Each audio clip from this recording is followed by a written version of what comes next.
할렐루야, 주님을 찬양합니다. 역대상 12장 32절 우리 공동 번역본입니다. 같이 읽겠습니다. 이사갈 후손 가운데서는 수령 200명이 일족을 모두 거느리고 있다. 이들은 시세에 밝아 이스라엘이 해야 할 바를 잘 아는 현자들이었다. 아멘. 오늘 메시지 지난주에서 재정에 대한 메시지인데요, 킹덤 재정 원칙 5가지인데 그중에 오늘 한 가지만 여러분과 나눌 것입니다. 그리고 오늘 메시지가 여러분 주보에 나와 있는 요약본 반밖에 되지 않아요. 그 이상은 여러분 필기를 잘 하셔야 되고 참고 성경 구절을 꼭 공부를 하셨으면 좋겠습니다. 인생이 변화되는 것은 생각이 변화되셔야 됩니다. 생각이 변화되려면 말씀에 주의를 기울이셔야 됩니다. 그냥 듣고 흘리지 않고 공부하고 의식하고 내 입에서 고백이 되어지고 그렇게 살아갈 때에야 하나님의 말씀인 진리가 내 삶의 선택이 되어져서 인생이 진짜 자유롭게 되어지는 것입니다. 아멘. 재정 분야도 마찬가지입니다. 역대상 12장 이사갈 후손 가운데 지도자들이 있습니다. 이 지도자들이 자기 백성들이 어떤 선택을 하고 어떻게 행동해야 될지에 대해서 누구보다도 시세를 잘 파악하는 아주 지혜로운 현자들이라고 해석하고 있습니다. 이 시세란 말, 시가 뭐예요? 때 시자, 한자로 보면 시세, 때 시자고요, 기세 세자입니다. 이 시기의 형편과 기세가 어떠한지, 다른 말로 에트 비나라는 원어도 똑같이 얘기하고 있지만 기해, 시기를 얘기하는데 언제요? 지금 현재 형편에 맞는 지혜, 이 시기에 맞는 형편, 이 시기에 맞는 분별력, 이 시기에 맞는 형편을 아는 지식과 이해력이 바로 이 시세예요. 이 시세를 가진 사람들은 어떻게 나아갈 바를 알고 있는 지혜로운 사람입니다. 다만 시대를 보는 눈이 있다는 거죠. 여러분, 성령 충만한 사람은 시대를 보는 눈이 있습니다. 시대를 보는 전략이 있습니다. 2022년을 살고 있다면 2030년과 2040년 시대가 어떻게 변할지를 미리 예측하고 공부하고 신통하게 맞추는, 그 점장이만 그렇게 하는 게 아니고요, 그리스도인이라도 충분히 예측하고 공부하여서 성령의 인도를 미리 받아 효과적으로 대비할 수 있는 능력과 힘이 우리에게 있음을 믿으시기 바랍니다. 아멘. 지난주 창세기 성경 읽었는데 요셉이라는 인물이 나옵니다. 형들의 시기를 당해서 장사치한테 팔려가지고 애굽의 종이 되었다가 이집트에서 눈에 띄어서 결국은 이집트 왕 앞에까지 나아가는데, 이집트 왕이 꿈이 너무 흉측스럽고 괴로워했는데 그 꿈을 감옥에 있다가 선택받아서 해석해 주는데 그 내용이 하나님이 알려주신 지식이었어요. 7년 동안 대풍년이 있다가 7년 이후에 대흉년이 일어나니 미리 만비하여 주십시오 라고 말하니까 이 파라오 왕과 모든 신하 관료들이 당신만큼 신통한 사람이 없습니다. 이거 공동 번역본이고요, 원어로 보면 하나님의 영이 함께하는 사람이군요, 성령 충만하군요, 지혜가 충만하군요 라고 알아본 이 농거가 어떤 상황일까요?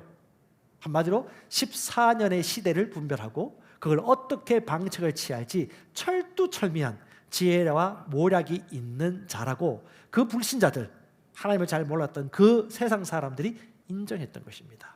신통방통해요. 누가요? 지혜로운 사람들, 하나님의 지혜를 가진 사람들. 다시 말합니다. 여러분, 2030년도 어떻게 될지 아시겠습니까? 2040년도를 준비하는 것이 그리스도인입니다. 2050년도를 미리 알고 재정적으로, 육체적으로, 자녀 교육적으로, 또 관계적으로, 직업적으로 어떻게 살아가야 할지. 재미있는 이야기가 있어요. 고위 공무원직을 하다가 은퇴를 했는데 그렇게 착하고 천사 같은 아내가 있었는데 은퇴하고 3개월 살아보더니 갑자기 아내가 이상하게 변하더래요. 그때 깨달았답니다. 같이 함께하는 시간은 30%, 각자 있어야 될 시간이 70%가 필요하다는 지혜를 깨닫고 자신의 기술과 지식을 다시 배워서 아침 9시에 출근해서 오후 5시, 6시에 들어왔더니 아내가 천사로 변했더라. 이건 인간의 지혜가 아니고 어쩌면 이 세상을 살아가는 시세예요.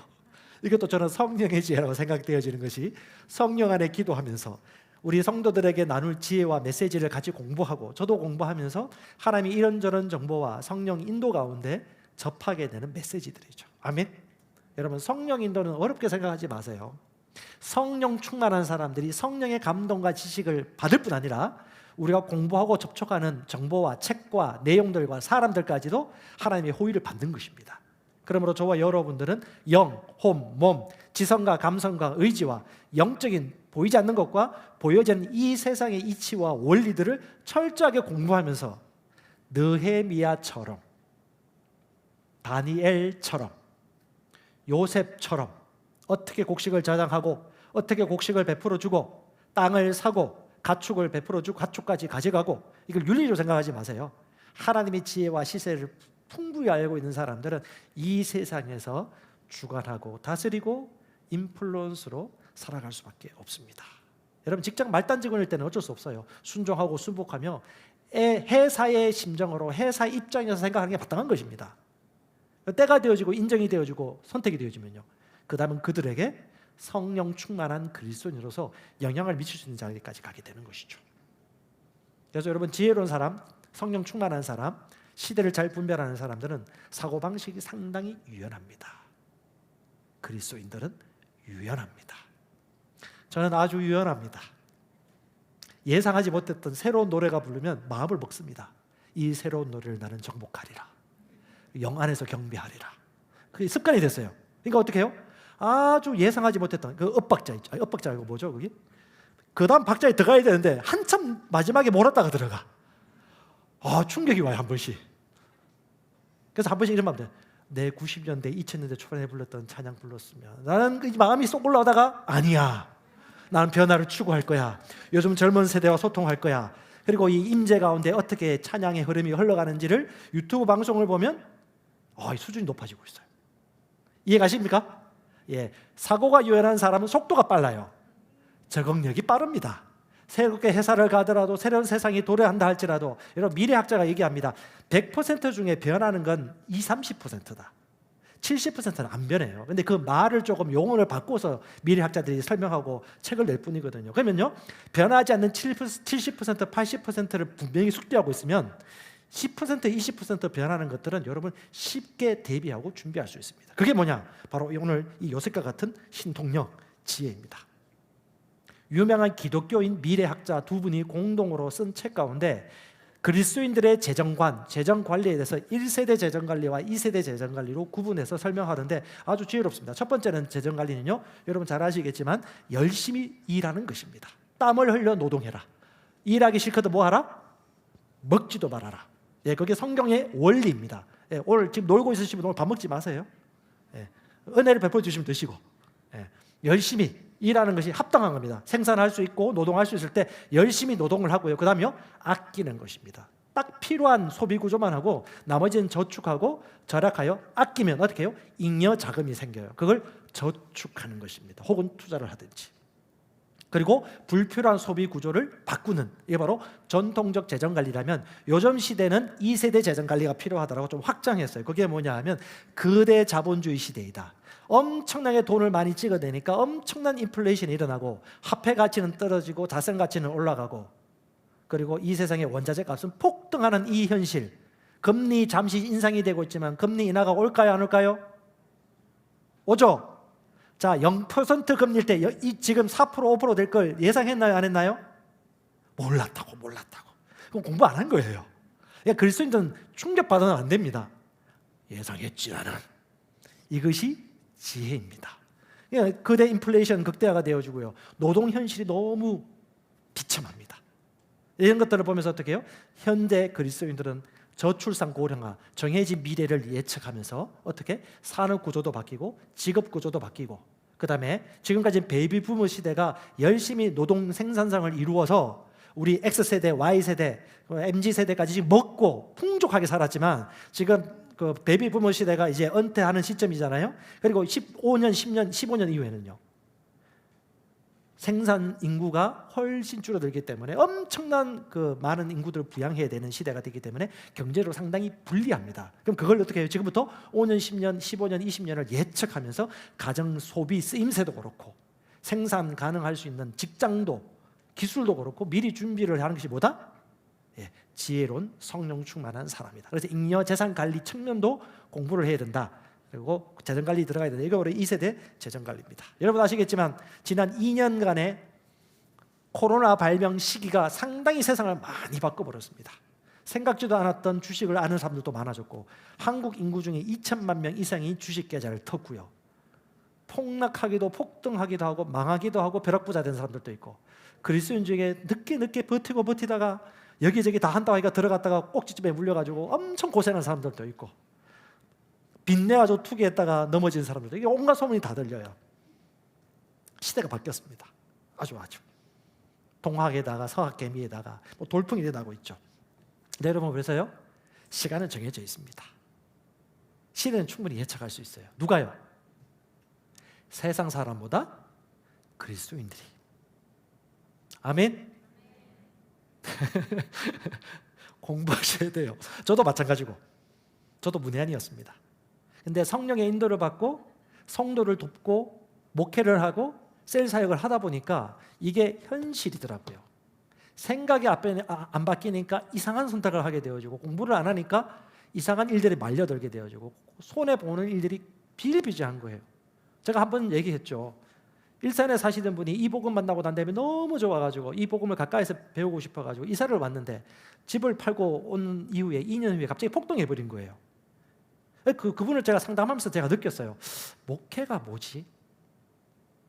내가 기본적으로 이 세상의 경제 구조가 어떻게 흘러가는지를 알았다면 이분에게 집은 팔지 말고 전세로 주고 그러니까 여기 와서 새로 살면서 열심히 믿음의 훈련들을 하고 또 이분이 선한 일들에 많이 베푸시는 분이시고 또 하나님의 지혜를 가지고 노동하면서도 엄청난 수익을 좀 많이 거두고 계속 발전하시는 분이에요. 왜? 재정 분야에서 믿음이 가지고 있기 때문에. 제가 깨닫게 됐습니다. 아니 성도들 오면 대부분 투자했다가 파산한 사람들이 있고 장사했는데 장사가 안 된다는 사람들이 있고 돈 빌려줬다가 돈 못 받는 사람 한둘이 아닌 거예요. 아니 왜 기부는 기부인데 이렇게 손해보는 기부 그리고 항상 힘들어하는 기부 지속적으로 선한 일들을 할 수 없는 기부들이 왜 교회에 이렇게 모여있을까? 뭐예요? 시세를 잘 모르더라. 이 시기에 맞는 하나님의 지혜 성령의 통찰력. 저는 교회 개척을 하고 난 이후에 한동안 이 복음을 만나고 예수 선교사관학교 5기를 졸업하고 난 이후에도 한동안 일을 안 했습니다. 그 당시에 제 처자식은 굶어 죽을 지경이었습니다. 먹고 싶은 고기가 없어가지고 뭘 했더라? 예, 갑자기 생각이 안 나요. 만두. 고기 먹고 싶은데 애가 고기 먹고 싶은데 돈이 없어서 만두를 사가지고 만두 속화 위에 딱 잘라가지고 그걸 4등분 해가지고 먹었다는 저는 옛날부터 몰랐어요. 아내가 그런 줄 몰랐어요. 그래서 저는 뭐 했냐? 새벽 기도했죠.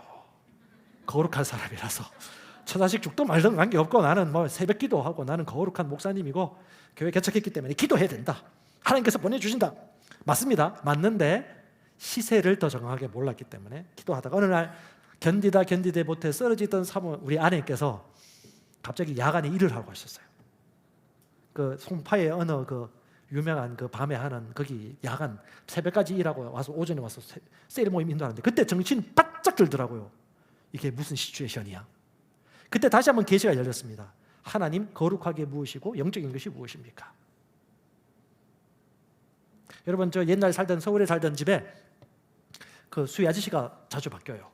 근데 어느 날 수위 아저씨 중에 한 분이 열심히 분리수거를 하고 있는데 아유 감사합니다 고맙습니다라고 인사를 했더니 이분이 탁 일을 하시면서 제가 왕년에 이렇게 했는데 지금 갑자기 은퇴돼가지고 갑자기 지금 일을 하게 됐다고 여차 얘기하는데 그 말한 이유 아시겠죠?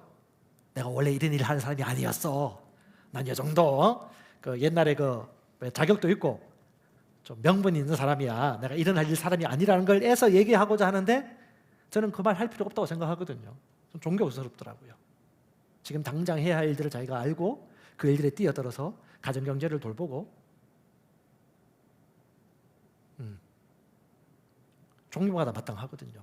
여러분 기하고 천하고 그런 일 따로 없습니다.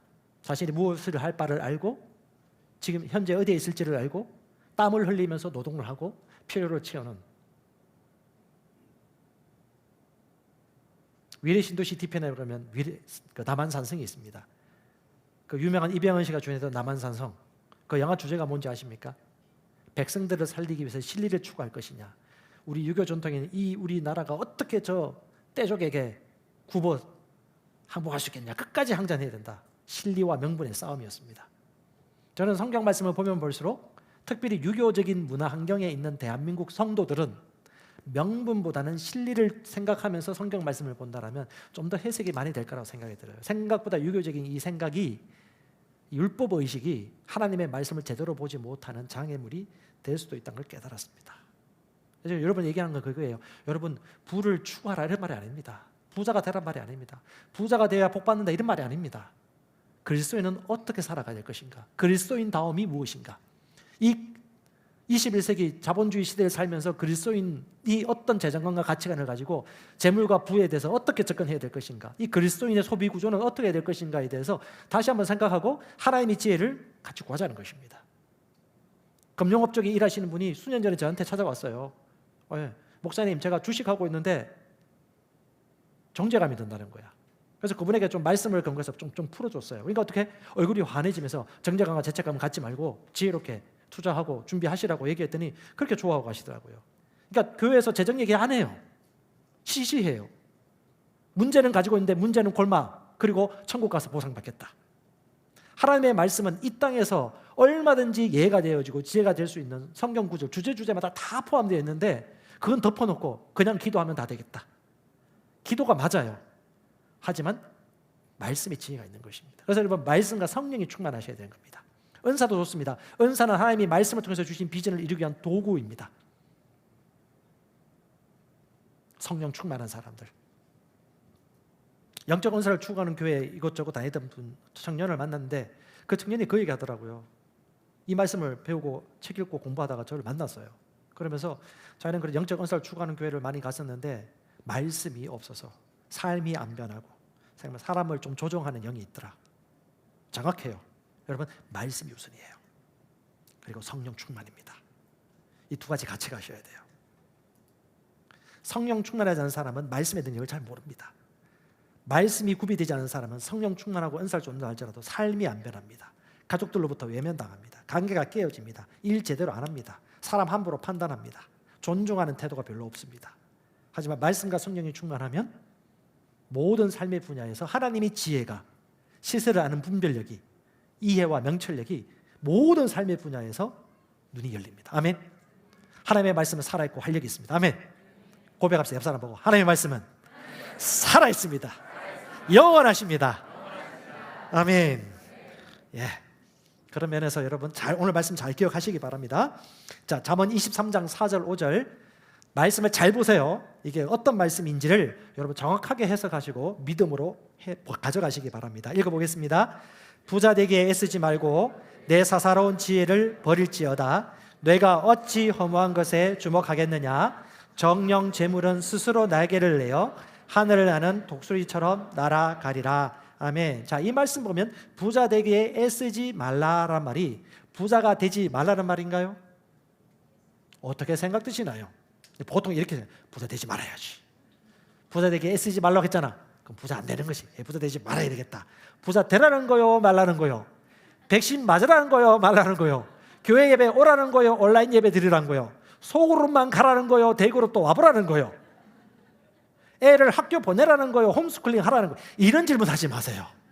아직까지 그런 질문 합니까? 어떻게, 왜? 하나님의 말씀은 뭐라고 얘기하고 있기 때문에 어떤 방식으로 하라는 것입니까? 라고 접근하셔야 돼요. 자, 그러면 보세요. 부자 되게 애쓰지 말라라면 국어 실력만 있으면 해석이 됩니다. 부자 되게 애쓰지 말을 할 그 사람이 어떤 사람이냐? 뒤에 나와요. 내 사사로운 지혜를 버려라. 이 사사로운 지혜, 비나라는 단어 쓰죠. 분별력, 이해력을 쓰는데요. 사사로운 지혜를 이렇게 해석하시면 되겠습니다. 인간적이고 육신적인 동기에서 나오는 지혜, 그걸 버려라라고 말합니다. 왜?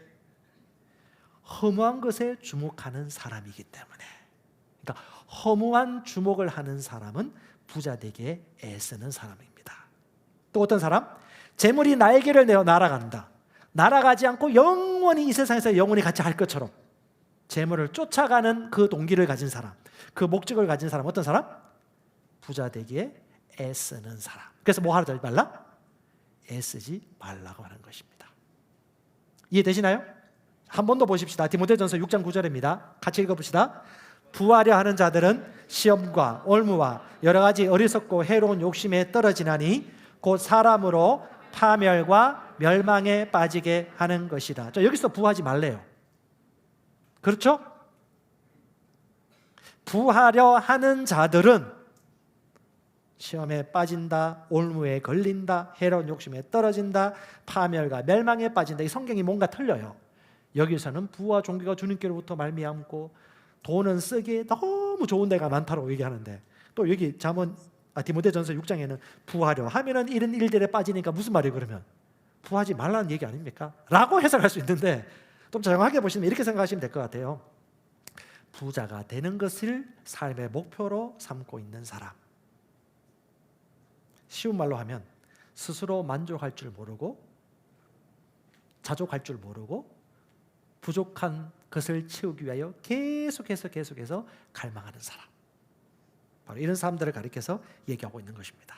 디모데전서 6장 10절, 예레미야 9장 23절 24절 집에 가서 여러분 공부하시면서 이것이 무엇을 말하는지 여러분 베레아 사람들처럼 앞에 머리 빠진 목사님이 하신 메시지가 그 말씀인가 하여 여러분 말씀에 근거하여 여러분 믿음으로 잘 가져갈 수 있기를 바랍니다. 하나님은 이 땅에 실력 있는 사람, 외모가 출중한 사람, 능력이 있는 사람, 파이낸스를 많이 모으는 사람을 선택하시는 게 아닙니다. 하나님이 보시기에 신뢰할 만한 사람, 신실한 사람, 하나님의 지혜를 모토로 삼는 사람, 자족할 줄 알되 하나님의 나라와 의를 위하여 끊임없이 공부하고 위로 앞으로 전진하기를 결단한 사람, 상황 때문에 선택하지 못하는 사람이 아니라 먼저 목표와 합당한 것이라면 깃발을 꽂고 그 모든 환경들을 재조정할 수 있는 그런 사람, 그런 사람들을 하나님이 발견하기를 원하십니다. 좋은 성품과 재물을 관리할 수 있는 능력을 가진 사람, 이런 사람들은 하나님 나라에도 합당하고 또 자기 관리와 능력이 되는 사람이기 때문에 하나님께서 더 많은 걸 맡길 수 있는 2달란트, 5달란트 받은 자로서 자신의 시간과 에너지와 재능과 재물을 관리할 수 있는 이런 사람들을 하나님께서는 기대하시고 기뻐하십니다. 할렐루야. 잘 벌고 잘 쓰고 잘 아끼고 잘 불리고 잘 관리하는 능력, 이건 이 21세기 가운데 유능한 그리스도인입니다. 할렐루야. 여러분, 저와 여러분의 시선을 알아야 됩니다.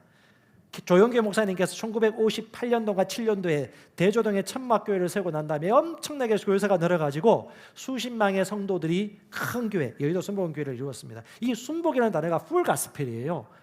우리는 순복음이 아니냐? 아니에요. 이게 왜 순복음이라고 했냐 하면 영, 홈, 몸 모든 분야 속에서 하나님의 구원과 풍성함들을 다 다루는 그 복음이라는 의미가 있거든요. 실제 이분이 천막교회 치고 난 다음에 복음을 전하러 온 동네 돌아다니면서 예수 안 믿는 사람 찾아다녔는데 예수 안 믿더래. 왜? 복음 전하고 복음 전했는데 어느 날 계속해서 복음 전하는데 이 듣다가 지쳐가지고 귀찮아가지고 아주머니가 소리 깨끗질해져. 아이고 예수 믿으면 천당이고 예수 안 믿으면 불신이야. 예수 믿어야 구원 받는다고 하는데 여기가 지옥이야. 여기가 지옥. 여기가 더 지옥이야. 여기가 더 지옥. 그 얘기 듣고 충격받은 거예요. 조영계 목사님께서. 복음이 뭐지?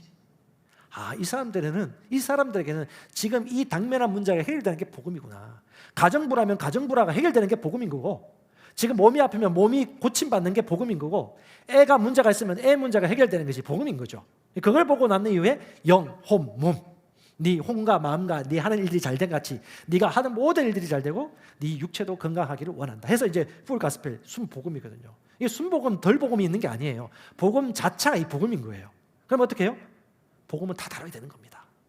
어떤 것 하나 예외되는 것이 없습니다. 아멘. 말씀은 반드시 역사하시는데 우리 목회자들 그런 분들 있잖아요. 어떻게 말씀 다 믿냐고. 왜? 안 되니까 안 믿는 거예요. 안 되니까 안 믿고 되면 믿으면 그게 복음입니까? 자기 복음이죠. 그 마태복음 뒤에 자기 복음 적어야 되는 거예요. 아니요, 그렇지 않아요. 하나님의 말씀은 다 복음이고 다 능력이고 믿음이기 때문에 그 말씀에 앵커를 붙들고 왜 우리는 이 말씀의 실제를 누리지 못하고 있는가? 라고 하면서 어떻게 해요? 연구하고 분석하고 찾고 두드리고 잘 되고 있는 사람 교제해보고 그렇게 찾아가는 것입니다. 그래서 오늘 5가지 중에 첫 번째 한번 하고 시간 다 갈 것 같습니다. 첫 번째 여러분 기억하십시오. 그리스도인의 재정 원칙, 왕국의 재정은 첫 번째 한번 고백하십시다. 하나님이 나의 진정한 공급자입니다. 이걸 믿으셔야 돼요. 이걸 인식하셔야 됩니다. 이거 진짜 믿으셔야 돼요. 말로만 아니라 실제로 믿는 사람은 그 마음에 확신이 있고요, 그 말과 고백이 다르고요, 사업하는 태도가 다르고요, 그 삶의 패턴이 다릅니다. 하나님은 그걸 아십니다. 하나님은 재물을 얻을 수 있고 모을 수 있고 흩을 수 있는 능력을 가지신 분이시고, 이 세상의 모든 통치자와 경영자와 사업 기업가들을 좌지우할 수 있는 분입니다. 아멘. 하나님 부족한 게 없어요. 아쉬울 게 없는 분입니다. 자, 예레미야 9장 23절 24절 우리에게 얘기해 줍니다. 같이 읽겠습니다. 지혜로운 자는 그의 지혜를 자랑하지 말라. 용사는 그의 용맹을 자랑하지 말라. 부자는 그의 부함을 자랑하지 말라. 자랑하는 자는 이것으로 자랑할지니 곧 명철하여 나를 아는 것과 나 여호와는 사랑과 정의와 공의를 땅에 행하는 자인 줄 깨닫는 것이니라. 나는 이 일을 기뻐하노라. 여호와의 말씀이라. 아멘. 뭔 말이에요? 네 지혜 자랑하지 마. 네가 애써서 새벽같이 나가서 일했다고 네가 번 거라고 착각해? No. 성실하고 돈 잘 벌고 공부 많이 할 사람일수록 특별히 조심하셔야 돼요. 내가 했다. 그래서 지나치게 아껴요. 쓸 줄도 몰라요. 자연고비 됩니다. 근데 어떻게 해요? 자기 의의가 있어요. 어리석고 육신적인 것보다 이 교만이 더 무서운 겁니다. 뭐라고 말합니까? 그의 지혜, 그의 용맹 자랑하지 마. 하나님의 지혜를 자랑하고 하나님의 용맹을 자랑하고 하나님의 호의와 선물을 자랑하라. 부자는 뭘 자랑하라? 그의 부함을 자랑하지 말라. 뭘 자랑하라? 이것을 자랑해라. 첫 번째 뭐예요? 하나님을 아는 것. 누구한테 말해요? 부한 자에게. 부한 자는 부함이 있기 때문에 부함을 자랑하는 거거든요. 아주 유명한 차 몰고 막 다니면서 나 봐, 잉여재산이 너무 많아. 그래서 부자들은 잉여재산을 자랑하는 겁니다. 왜? 꼭 필요하지 않은데 큰 것을 나타내면 뭐예요? 부강함을 나타내요. 그게 바벨탑입니다. 저 잠실 제2 롯데월드 왜 높이 세웠죠? 우리 롯데는 이만큼 부강한 트레이드 마크를 가지고 있는 재력이 있는 기업이야 라고 하면서 나타낸 거예요. 그래서 역사를 보면요, 유명한 고층 빌딩을 지은 나라일수록 그 다음 경제가 휘청하는 경우가 많았습니다. 이게 허풍이거든요. 근데 뭐라고 그래요? 그거 네 거야? 우리 뭐 직장인뿐 아니라 사업하시는 분들 솔직히 생각해보세요. 그 사업 내 거라고 생각하는 한 이 하나님의 호의와 이 은혜를 누리는 경우는 한계가 있을 거예요. 근데 진짜 이건 결론이 나셔야 돼요. 왕국 백성이라면 진짜 이 기업은 하나님의 것이고 하나님이 진짜 나의 공급자다. 그래서 두 번째 뭐라 해요? 여호와는 사랑과 정의와 공의를 행하는 자. 그러면 하나님을 알수록요, 이 재물과 이 부가 왜? 사랑을 행하기 위하여, 의와 공평과 공정함을 이 세상의 문화로 만들기 위하여 하나님이 주신 선물이구나라는 걸 철저하게 깨닫는 게 이게 뭐예요? 하나님이 지혜라는 것이죠. 어리석은 자는 내가 모았다. 내 지혜로운 자는요? 우리 다윗 보세요. 다윗 그렇게 도망자 신세를 살고 가진 것 없어가지고 광야에서 쫓긴당하는데, 야, 너무 명리를 짓지 않았습니까? 여호와는 누구의 목자? 나의 목자시니 내가 부족함이 없으리로다. 부족함이 있거든요. 뻔히 보이는데 지금 도망자 신세고 왕으로 기름 부음 받았는데 여전히 뭐 쫓김 당하고 있는데 어떻게 해요? 그 거지 같은 옷 입고 난 다음에 여호와는 나의 목자시니 나는 부족함이 없습니다. 옆에 있는 사람들이 그 믿음을 보지 않았을까요? 없을 때 믿음이 나오죠. 오르막을 만났을 때 몇 기통의 엔진을 가지고 있는지 알 수 있죠. 컵이 흔들어져 봐야 그 컵 안에 뭐가 들어있는지 알 수 있듯이 진짜 그의 믿음과 그의 성령 충만과 그의 지혜 지식은요, 힘들 때 그때 드러나는 겁니다. 그래서 보통 사람들 리더로 세울 때나 중요한 중책을 맡길 때는 2년 3년을 돌봐주라는 거죠. 좋을 때는 다 좋아요. 근데 어려울 때 진짜 하나님이 그의 하나님인지, 그걸 우리가 볼 수 있는 것입니다. 힘들 때 여러분 믿음을 발휘하는 거예요. 좋을 땐 다 좋아요. 이게 주대심에 인정받는 사람들입니다. 여러분, 재정적으로 이 땅에 글쓰인 종류가 세 종류가 있습니다. 첫 번째, 딱 내가 먹고 살 만큼만 돈 버는 사람, 필요가 채워진 사람. 두 번째, 먹고 필요가 채워지고 열심히 일을 하는데 또 저축도 하고 준비를 잘해가지고 잉여재산이 생겨서 투자도 하면서 선한 일들에 좀 넉넉하게 베풀 수 있는 사람. 세 번째, 이 규모가 좀 커요. 복음사업가. 그 10% 20%를 자기 먹고 살고 나머지는 주의 나라와 복음과 영광을 위해서 큰 금액과 큰 규모로 베풀고 투자하는, 일자리도 창출하는 그런 복음사학과가 있습니다. 이 기본적으로 그게 있죠. 내 지금 필요가 안 채워져. 그럼 어떻게 해요? 수입을 늘려야 되는 거예요. 제가 봤던 어떤 형제 한 분 계시는데 이분 너무, 제가 그분 통해서 참 새로운 걸 많이 배웁니다. 성도예요, 성도. 근데 이분이 이제 서울시청에 연계된 그쪽 하청 회사의 준공무원식으로 일하고 있는 분인데 자기 자가집이 서울에 있어요. 그리고 지금 예배당 근처 와가지고 예배를 드리고 기도를 하고 있는데 퇴근이 빨라요. 퇴근이 좀 생각보다 4시, 5시인가? 6시에 퇴근해가지고 그 밥 먹고 난 다음에 둘이서 운동도 할 겸 해가지고 자전거 교육해가지고 배달의 민족 배송을 합니다. 쿠팡 이츠나 이런 거 있죠. 저도 해봤거든요. 운동도 할 겸 돈도 벌 겸 해봤어요. 지금은 뭐 여기는 골목이 너무 높고 해가지고 못해요. 해봤는데 이분은요, 그걸 하면서 그것에 대한 11조도 내시는 분이에요. 근데 이분에게 한번 조언도 했어요. 저희가 부부끼리 만나가지고 집사님, 이 시대가 바뀌었습니다. 아마존에서 온라인 판매만 해보세요. 그래서 이분이 빅 아이디어 창출해가지고 자기가 팔 수 있는 물건을 리서치를 하더니 행동이 얼마나 빠른지 바로 아마존에 올려가가지고 좀 팔리다 안 팔려요. 지금 안 팔리고 있는데 그렇게 빨리빨리 행동하시고 그렇게 열심히 일하고 자기 아들, 딸 데리고 따라와. 첫 번째 배송하는 거 장소 알려주고 네가 배송해. 용돈 내가 네 줄게 해서 몇만 원씩 용돈 주고 애들 거기서 성실하고 건면하게 건검절약하며 살아가는 모습을 배우는 거예요. 이게 뭐예요? 아주 지혜롭죠. 누구보다도 하나님을 경외하고 하나님의 주대심을 인정받았던, 그리고 자기가 살았던 삶의 일거수일투족을 글쓰기를 통해서 일기로 남겼던 존 웨슬레 감리교 창시자는요, 재정을 잘 쓰는 소비 패턴 원칙 3가지를 얘기했습니다. 첫 번째, 필수적인 것에 돈을 쓰라. 다른 말로 잘 아끼고 건검절약, 최대한 아끼라. 먹고 마시고 입고 가족들 외에 필수적인 부분들은 쓰지만 그 이외의 것들은 지혜롭지 않으면 결국 돈을 펑펑 쓰게 될 것이고 돈을 못 모을 것이다. 이게 뭐예요? 하나님의 주권을 인정하는 청교도적인 양심, 성령 충만한 사람이 돈을 쓰는 방법입니다. 제가 몇 가지 정리해봤어요. 첫 번째, 월급을 받으면 카드 빚으로 다 나가요. 이런 사람들은 카드부터 자르셔야 돼요. 이분들은 먼저 상담부터 받으셔야 됩니다.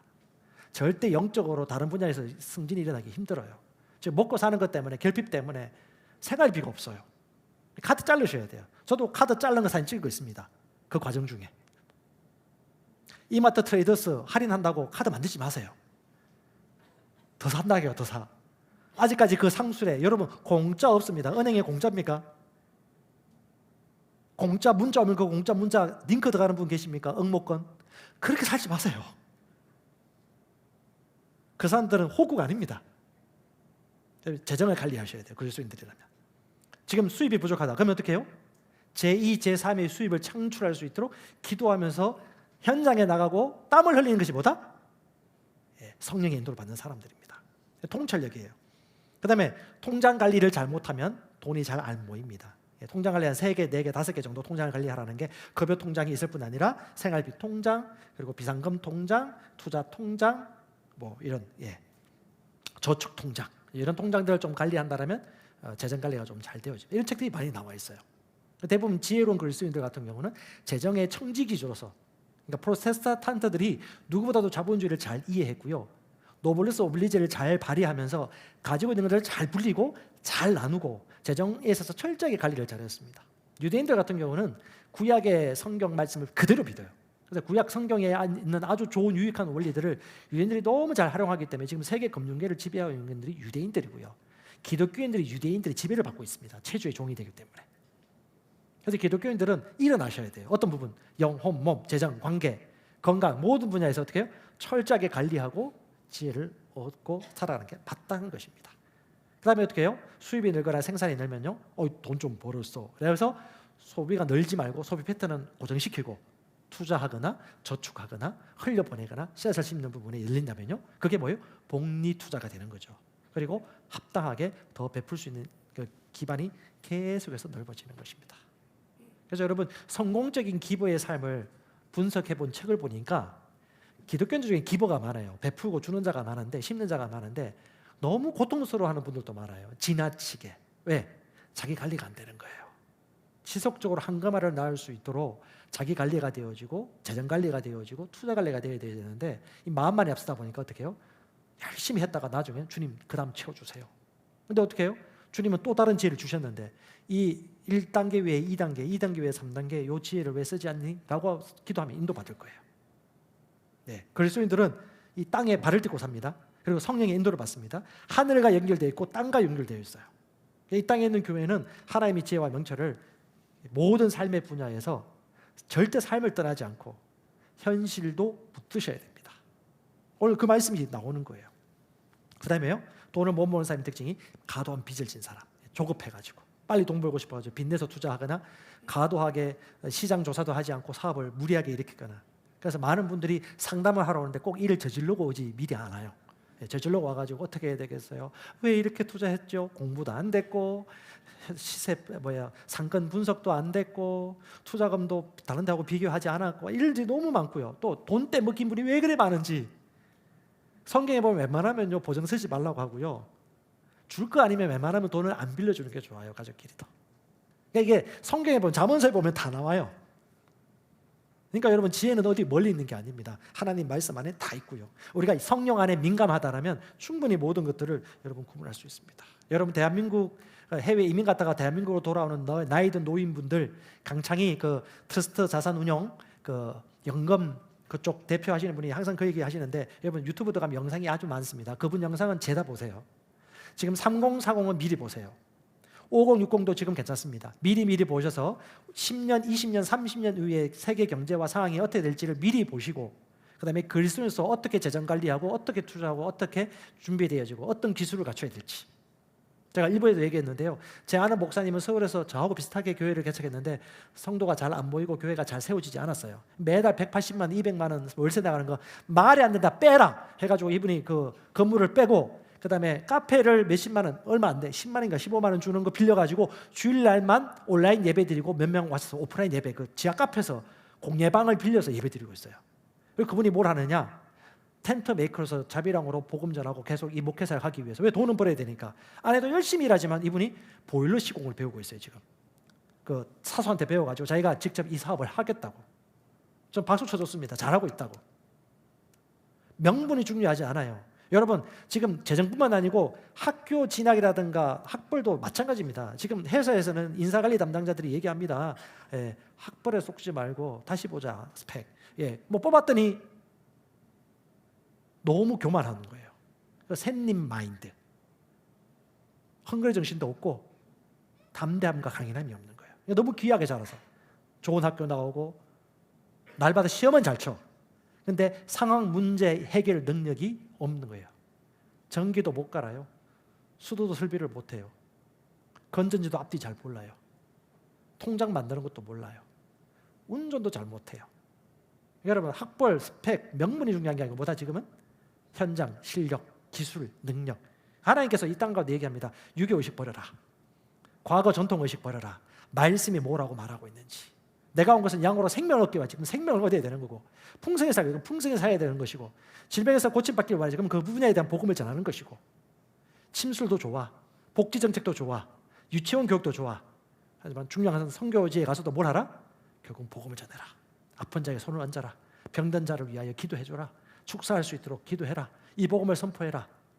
교회가 시작되어지고 셀이 시작되었지만 재정을 얼부머리지 마라. 재정에 대해서 철저히 가르쳐라. 그들이 가난하게 살지 않길 원한다면 목회자 네가 먼저 정직하게 그렇게 살면서 그걸 정확하게 가르치라. 교회에서는 제 돈 얘기하면 안 된다는데요. 그런 교회 한번 봐라. 재정적으로 반드시 성장할 수 없습니다. 왜? 가난한 마인드를 가지고 있기 때문에.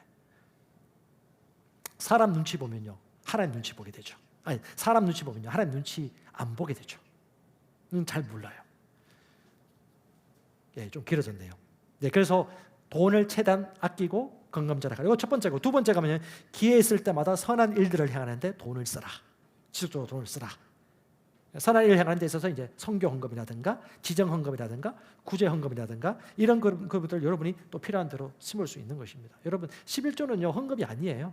우리가 이제 새로운 피조물의 관점에서 11조는 헌금이 아니고 주님이 나의 공급자입니다라는 신앙 고백이 11조고요. 그 이외가 헌금입니다. 그래서 필요 대상이 있으면 심고 또 구제할 사람이 있으면 그런 사람들에게 기간에 보낼 수도 있고 후원할 수도 있는데 성경 웨슬리 같은 경우는 할 수 있는 한 이것을 많이 해라라고 우리에게 얘기해 주고 있습니다. 세 번째는요, 죄 짓는 일에 돈 쓰지 마라. 위에 두 가지는 돈을 잘 쓰라. 세 번째는 이런 곳에 돈 쓰지 말라. 뭐예요? 육체 정욕, 안목의 정욕, 이생의 자락인데 쾌락과 욕구를 위해서 돈을 절제시켜라. 절대 눈치지 말고 가시욕이나 다른 사람 눈치 보는 거. 대한민국이 상대방 눈치 엄청 많이 봅니다. 이런 이야기가 있습니다. 다른 사람의 시선을 생각하면 당신 지옥을 맛볼 것이다. 그런 이야기도 있어요. 허풍과 분수에 넘치는 소비 패턴. 내가 지금 버는 건 이만큼인데 쓰는 것이 너무 많은 거예요. 가정 경제가 안 돌아가요. 이런 사람들은 기초부터 배우셔야 돼요. 그것이 영적인 것입니다. 이게 해결되지 않는 한 끊임없이 마귀의 놀이에 장난감으로 계속해서 괴롭힘 당하게 될 것입니다. 남들 하는 정도가 중요한 게 아니에요. 하나님 말씀에서 우리가 스스로 청지기로서 재정 관리도 하고 시간 관리도 하고 만남 관리도 하면서 이걸 철저하게 목표를 가지고 준비할 수 있으셔야 됩니다. 이거 현대 21세기 좀 네 가지로 제가 정리를 좀 해봤습니다. 첫 번째는요, 그래서 열심히 노동해라. 열심히 일해라. 언제까지 일하실 거예요? 죽을 때까지 일합시다. 교장 선생님 하시고 난 다음에 은퇴하신 분이 지혜를 가지고 얘기를 하더래요. 자네 50, 60, 요즘 50대 많이 은퇴하잖아요. 50, 60 은퇴하기 전에 30, 40, 30대, 40대부터 네가 은퇴한 이후에도 꾸준히 갈 수 있는 장소를 미리 만들어라. 아까 얘기했지만 그게 지혜입니다. 김영석 교수님 103세인데 지금도 용돈 주시고요. 자기가 손주, 손녀들 용돈 주고 삽니다. 너무 바빠요. 재미있는 통계가 있습니다. 30, 40, 4050 이제 은퇴 얼마 앞두고 있는 남자이자 부부를 불러가지고 설문조사를 하면서 자, 당신이 10년 후에 은퇴하는데 은퇴한 이후에 당신의 하루 일과, 주간 일과, 하루 한 달 일과, 6개월 일과를 적어보라고 했는데 남편은 하나도 못 쓰겠더래요. 근데 옆에 있는 아내가 막 줄줄줄 쓰더래. 일어나서 밥하고 빨래하고 청소하고 뭐 이불 개고 뭐 동창회 가고 부녀회 만나고 뭐 남자들이 그걸 잘 못하는데 그래서는 안 된다는 거. 뭐 또 하나의 진을 저는 얻습니다. 여러분 열심히 일해야 됩니다. 여러분 절대 남 시선 의식하지 마시고요. 해보면 나한테 맞는 일이 걸러지기 시작합니다. 처음에는 몸을 많이 쓰는 일을 했다가 이게 나한테 맞는 사람이 안 맞는 사람이 있거든요.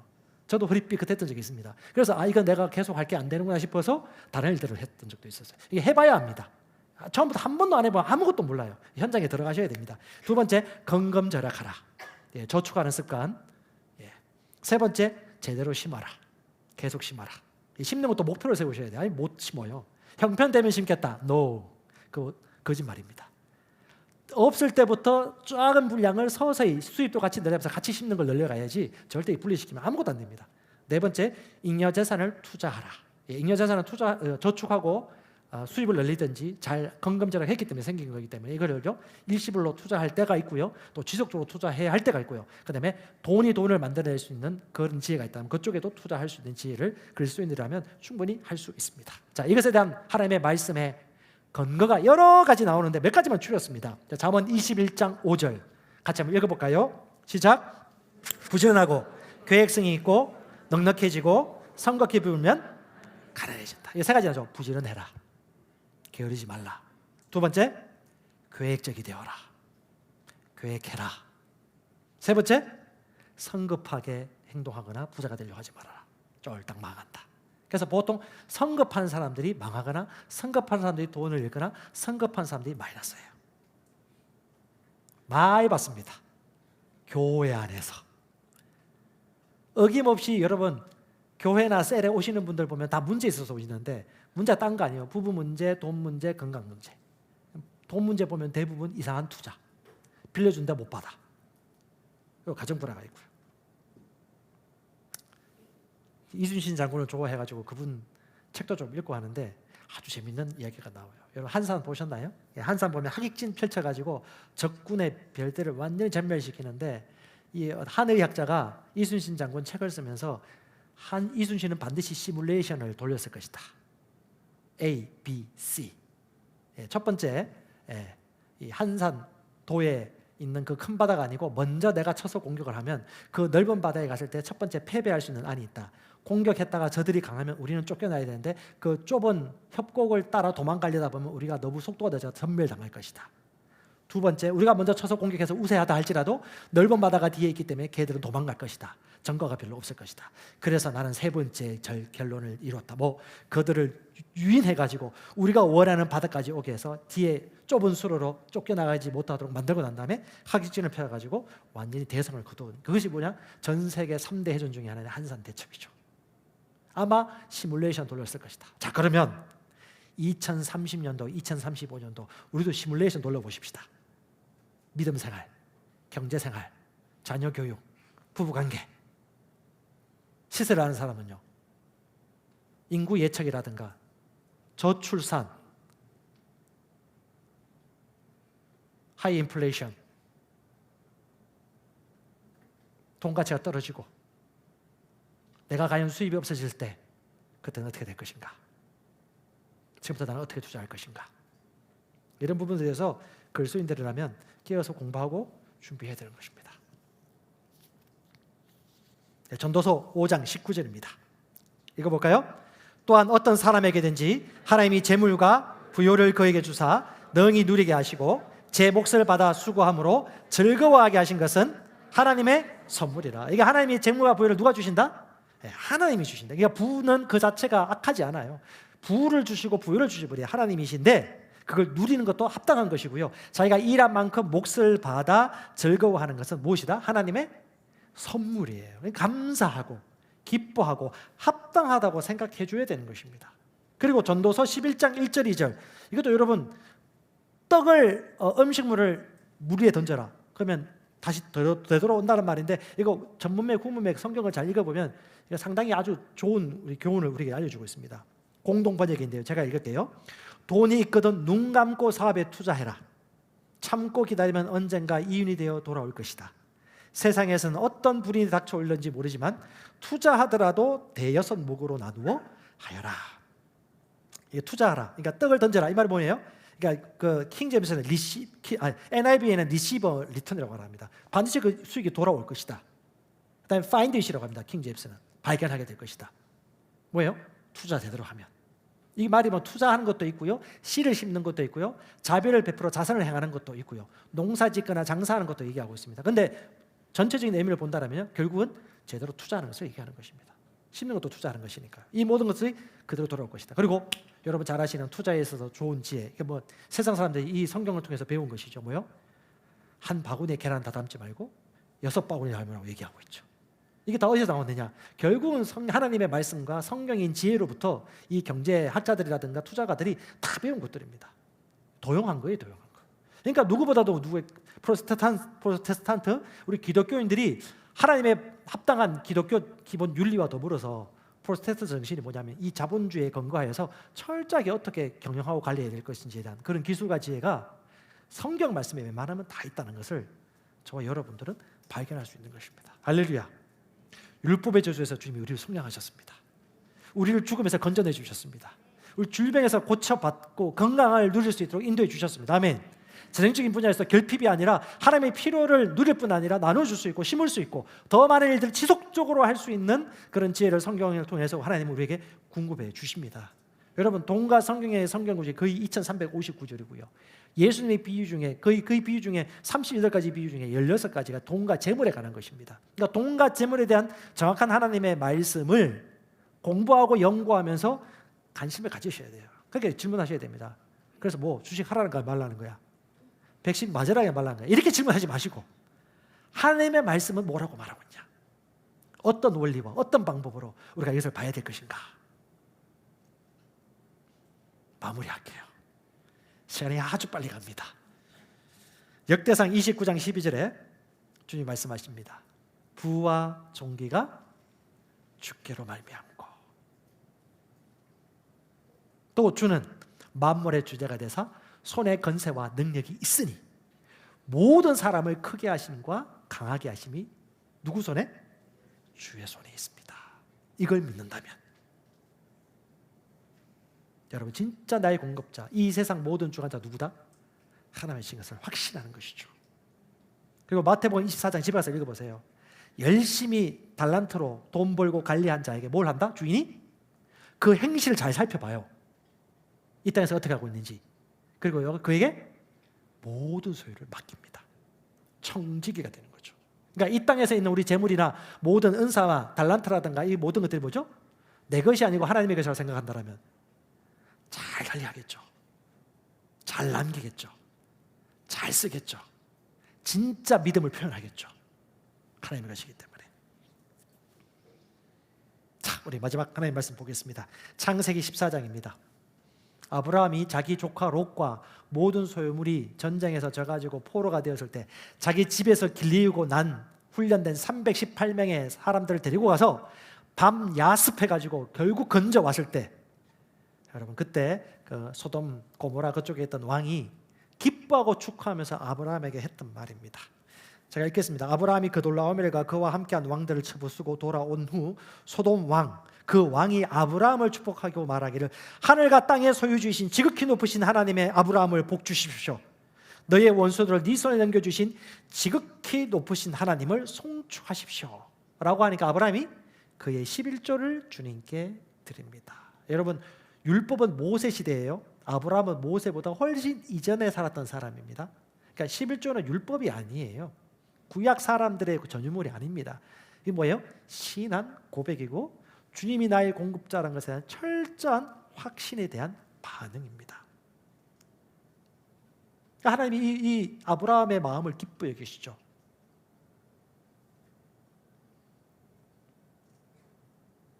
아브라함이 얘기합니다. 모든 전리품 당신이 가지시고 No. 내가 이걸 가지면 하나님이 나를 부욕해 했다고 소문나지 않고 전리품을 받았기 때문에 당신이 나를 부욕해 했다고 소문날 것 같아서 난 거절하겠어. 내 부와 존귀는 누구로부터? 하나님께로부터 온 것이고 이 영광과 권능은 내가 아니라 누가 받을 것? 하나님이 받으실 겁니다. 철저한 그 말, 여러분 성경 읽을 때 대사를 잘 보셔야 돼요. 그들의 고백 속에 그들의 생각, 믿음, 의식, 신념이 다 보입니다. 그래서 여러분 우리 같이 살아갈 때 심지어 밥 먹으러 갈 때도 같이 할 때 옆에 있는 사람 말들이 뭐예요? 실제예요, 실제. 하나님께서 위에서 보십니다. 온갖 유튜브 영상 가운데 오늘날 헌금은 교회에서 할 필요 없다. 이걸 보면 하나님이 얼마나 기가 차실까? 이놈들아. 예. 저는 이렇게 가르칩니다. 예. 우리도 그렇게 살아야 되고 성도들이 가난하지 않았으면 좋겠고 저는 최소한 우리 성도들 다 연봉 1억 2천 이상은 다 받았으면 좋겠고. 싫습니까? 싫으면 받지 마세요. 왜 꼭 숫자가 들어가냐? 어떻게 숫자 넣을 수도 있고 안 넣을 수도 있는 건데 그거 좀 마음 열리면 어떠냐고. 별 사람 다 있어요. 그럼 1억 할 거 그렇다. 그렇죠? 자, 말라기 3장 8절에 너희는 나의 것을 도둑질하고 말하기를 우리가 어떻게 죽여서 도적질했습니까? 라고 하니까 11조와 봉헌물이라고 주님께서 말하시면서 온전한 11조를 얘기해 줍니다. 레위기 27장 30절, 마태복음 25장 26절 29절 여러분 이 헌금이 어떤 원리인지를 여러분 집에 가서 공부해 보시면 될 것 같습니다. 여러분 하나님은 우리 믿는 자의 거듭난 영 안에 아이디어를 주십니다. 비전을 주시죠. 그 아이디어는 성령 충만한 자에게 영의 비전이 나오거든요. 그 비전을 주셔가지고 이 브살렐이 성경 보면 아시겠지만 온갖 기술을 다 발휘합니다. 정교하게 만들고 지식을 갖추고 끼워 물리고 보석을 깎고 다듬고 창조하고 이 아이디어를 누가 주신다? 하나님께서 하나님 마음에 합한 사람에게 소프트웨어를 부어주시는 거예요. 근데 아무리 좋은 걸 만들어도 사람의 반응이 없거나 사람이 판매가 안 되거나 마케팅이 안 되거나 그들의 마음이 움직이지 않으면 아무 소용이 없는데 하나님은 그것까지도 일하시는 분이세요. 성경 보세요. 잠언 21장 왕의 마음이 여호와의 손에 있으니 사람의 마음도 하나님이 주관하십니다. 파라오의 마음도 하나님이 주관하셔가지고 그가 악한 마음을 그냥 내버려 두세요. 그리고 10가지 재앙을 통해서 결국은 두 손 들고 가나안 땅 가라고 파라오 왕이 결국은 항복하게 됩니다. 또 요셉 시대에는요 파라오 왕과 그 신하들의 마음을 감동시켜가지고 어떻게 해요? 당신이 이 땅을 주관하여 다스리시라 애굽 총리가 되어집니다. 마음에 흡족하게 들도록 마음을 변화시켜버리죠. 여러분 잘 아시는 왕비 에스더도 아수에로 왕이 명하지 않으면 절대 그 앞에 나가면 안 되는데 예쁘게 단장했겠지만 갑자기 눈에 뿅 가가지고 왕비여 이렇게 아름다울 수가 있으려 그대의 소원이 무엇이냐. 그래서 이스라엘 민족들이 죽을 뻔했는데 다 살려주는 이 하나님의 놀라운 은혜와 호의가 있지 않습니까? 할렐루야. 예. 다음 주에 계속해서 이어서 하겠는데요. 결론을 먼저 하고 마무리하십시다. 자, 첫 번째, 두 번째, 세 번째, 네 번째, 네 가지인데요. 정확하게 하나님 말씀에서 더도들도 말고 의식하시기 바랍니다. 첫 번째, 시작.